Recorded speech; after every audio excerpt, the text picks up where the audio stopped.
अपने loud nature और कभी शादी की वजह से कंट्रोवर्सी में रहने वाली डरावना सीट को तो आप सब जानते ही होंगे। लेकिन आजकल वो दोबारा से ट्रोलिंग का शिकार हो रही हैं। और वो ट्रोलिंग और कुछ नहीं, उनके व्लॉग में कुछ ऐसे ऐसे कंटेंट वो दिखा रही हैं जिसकी वजह से पब्लिक उनको ट्रोल करने पे उतर आई है। सो आइए उसी के बारे में आज डिस्कशन करते हैं। इसीलिए पॉडकास्ट को एंड तक ज़रूर सुनना, और अगर चैनल में न्यू है तो लाइक शेयर एंड सब्सक्राइब ज़रूर करना। सो दोस्तों, जहाँ पे डरावना सेठ की व्लॉगिंग के ज़रिए लोगों को उनसे कनेक्ट होने का मौका मिला, काफ़ी लोगों ने उनको करीब से जाना और जानने के बाद उनसे मोहब्बत करने के लिए विवश हो गए, क्योंकि उनके व्लॉग होते ही इतने प्यारे हैं। जहाँ पर उन्होंने अपना एक अलग सा रूप ऑडियंस को दिखाया, जो रूप शायद उनका बिहाइंड द कैमरा किसी ने देखा ही नहीं था। लेकिन अभी 3-4 दिन से वो काफ़ी ज़्यादा कंट्रोवर्सी में फिर से आने लगी हैं। लास्ट कंट्रोवर्सी उनकी इसीलिए हुई थी क्योंकि उन्होंने मीडिया के आगे बहुत कुछ बिग बॉस के बारे में बोल दिया था, और कहीं ना कहीं लोगों को ये अलर्ट कर दिया था कि बिग बॉस जैसे शो में जाके आपका कोई भी फ़ायदा नहीं होता। इनफैक्ट आपका एक नेगेटिव इमेज सामने आता है। बिग बॉस के मेकर्स पे भी उन्होंने काफ़ी उंगलियां उठाई और उन्होंने बोला कि मुझे इस बारे में बात करनी ही नहीं है, मेरे से बिग बॉस के बारे में कुछ क्वेश्चन करो ही मत। तो अभी वो मामला थमा ही नहीं था कि अभी एक और मामला सामने आ रहा है, और वो ये है कि अपने लास्ट व्लॉग को लेके वो वापस से कंट्रोवर्सी में आने लगी हैं, और लोगों ने उन्हें पर्सनली टारगेट तक करना शुरू कर दिया है। जैसा कि आप जानते ही हो कि ट्रोलिंग का अब तक डरावना सेठ को बहुत अच्छा अनुभव हो चुका है, इसीलिए उन्हें अब कोई फ़र्क नहीं पड़ता कि लोग उनके बारे में क्या बोल रहे हैं और उनको किस तरीके से ट्रोल कर रहे हैं। लेकिन अपने लास्ट व्लॉग में उन्होंने एक चीज़ दिखाई जिसकी वजह से निराश भैया को चाहने वाले लोगों ने उनको जमकर लताड़ लगाई। हुआ यूँ था, जैसे कि आप सब जानते ही हैं कि डरावना सेठ अपने बहुत सारे मेडिकल इश्यूज़ के साथ डील कर रही है। आए दिन उनका एक नया मेडिकल इश्यूज़ हमें देखने को मिलता है, और वो दर्द में हमें मिलती हैं। हालांकि उन्होंने कई बार बोला है कि मैं चाहती नहीं हूँ कि मैं अपनी ऑडियंस को अपना ये दर्द बार बार दिखाऊं, क्योंकि बहुत से लोग ये सोचते हैं कि मैं जब देखो सिर्फ यही बोलती रहती हूँ कि मेरी तबीयत ठीक नहीं है, मेरे पेन हो रहा है। तो यही रीज़न है कि मैं चाहती हूँ कि मैं ये सब चीज़ें ना दिखाऊं। लेकिन अपने लास्ट व्लॉग में वो वापस से दर्द में नज़र आई। आप लोग जैसे कि जानते ही हैं कि उन्हें अर्थराइटिस भी है, जिसकी वजह से अक्सर उनके पैरों में बहुत ज़्यादा दर्द रहता है। तो कल उनके पैरों के दर्द होने की वजह से उनके हस्बैंड निराश उनके पैर दबाते हुए नज़र आए। बस फिर क्या था, बहुत से लोगों को उनकी ये एक्टिविटी पसंद नहीं आई।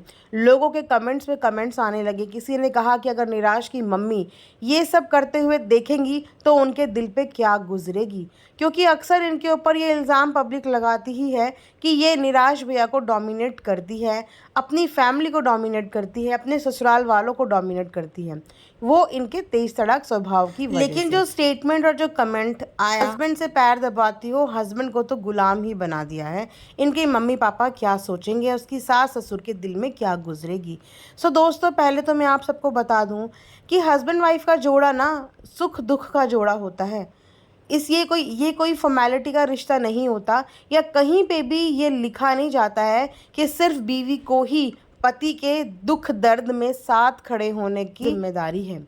इक्वल जिम्मेदारी एक पति की भी बनती है अपनी बीवी के साथ खड़े होने की जब वो तकलीफ में है। मैं जानती हूँ कि आज भी हमारी सोसाइटी में ऐसे बहुत से लोग हैं, ऐसी बहुत सी फैमिली है जो इन पुराने विचारों में बिलीव करती हैं कि पति को पैर छूने नहीं देना चाहिए, पैर में हाथ लगाने नहीं देना चाहिए। सो देखो, जिसके घर में पति पत्नी के अलावा कोई और नहीं है, और अगर पत्नी कोई तकलीफ़ में है, कोई दर्द में है, तो क्या आप किसी पड़ोसी को बाहर से बुला के लाएंगे अपनी मदद के लिए? क्या कोई पति अपनी पत्नी की तकलीफ़ में मदद नहीं कर सकता? मैं ऐसी थर्ड क्लास सोच को और ऐसे पुरानी सोच को ना बिल्कुल भी सपोर्ट नहीं करती कि अगर पति है तो उसके लिए ये रूल्स एंड रेगुलेशंस अप्लाई होते हैं, और अगर पत्नी है तो उसके लिए ये रूल्स एंड रेगुलेशंस अप्लाई होते हैं।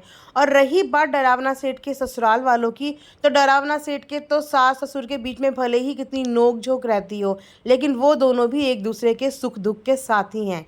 ये बात डरावना के ससुर ने खुद आके बताई थी कि कई बार मैं इसके पैरों को दबाता हूँ क्योंकि इसके पैरों में दर्द रहता है। तो ऐसा बिल्कुल भी नहीं है कि एक बीवी की ही जिम्मेदारी होती है कि वो अपने पति के दिन रात पैर दबाती रहे, उसके दुख में उसके दर्द में सहभागी होकर अपना धर्म निभाती रही, अपनी पत्नी धर्म निभाती रही और पति ऐसा कुछ ना करे। इनफैक्ट जो लोग ऐसे विचार रखते हैं, आज भी हमारी जनरेशन में भी ऐसे बहुत से लोग एग्जिस्ट करते हैं जो पति को वाकई में परमेश्वर बना के बैठे हुए हैं। पति परमेश्वर होता है लेकिन उससे पहले पति आपका सहभागी होता है। आई अग्रीड कि कभी कभी किसी किसी व्लॉग में ये साउंड करता है कि ये दबाव बनाती हैं और ये उन्हें डोमिनेट करती हैं क्योंकि इनका नेचर ही वैसा है और शायद इनको खुद भी रियलाइज़ नहीं होता, लेकिन पब्लिक क्योंकि इनके व्लॉग बहुत दूर से देख रही है, सामने प्रेजेंट नहीं है, तो दूर से देखने की वजह से हमें ऐसा लगता है कि ये डोमिनेटिंग नेचर की है और कुछ वो लाउड भी हैं और उन्हें बोलने का मौका भी नहीं देती, चाहे वो मीडिया इंटरेक्शन हो चाहे कहीं पे भी हो, उनको बोलने का मौका नहीं देती। और जब भी निराज भैया बोलते हैं वो एक टुक बात बोलते हैं और अच्छी बात बोलते हैं। हालांकि वो राइटर हैं, उनको बेस्ट तरीक़ों से शब्दों से खेलने का अनुभव है और आता होगा, लेकिन फिर भी अपने उस अनुभव को वो अपनी वाइफ के सामने कभी भी मीडिया के आगे शेयर नहीं करते। वो अपनी वाइफ को फुल आज़ादी देते हैं कि वो जो चाहे जैसा चाहे बोल सकती है, तो वो चीज़ें समझ में आती है। लेकिन एक पैर दबाने की वजह से इस बात का मुद्दा बना देना, पति से पैर नहीं दबाने चाहिए या पति से ये नहीं करवाना चाहिए, इस तरीके की मेंटालिटी को यार मैं तो बिल्कुल भी प्रमोट और सपोर्ट नहीं करती। तो आप लोग भी कमेंट सेक्शन में बताना कि आप लोगों को क्या लगता है कि वाकई में अगर पत्नी ने पति से पैर दबवा दिए तो वो पत्नी बहुत ज़्यादा बुरी हो गई और उसने बहुत बड़ा पाप कर लिया। अगर आपके इर्द गिर्द भी ऐसे लोग एग्जिस्ट करते हैं ना जो पत्नी और पति को इन दकियानूसी सोचों की वजह से आइडेंटिफाई करते हैं, तो प्लीज़ आप लोग इस बात में सपोर्ट मत कीजिए, उनको करेक्ट कीजिए। करेक्शन की बहुत ज़्यादा ज़रूरत है और आपके विचारों की वजह से हमारी दुनिया में एक नई सोच उजागर हो सकती है। सो ये था मेरा आज का एक reaction. Thanks for watching earth mom Dehradun.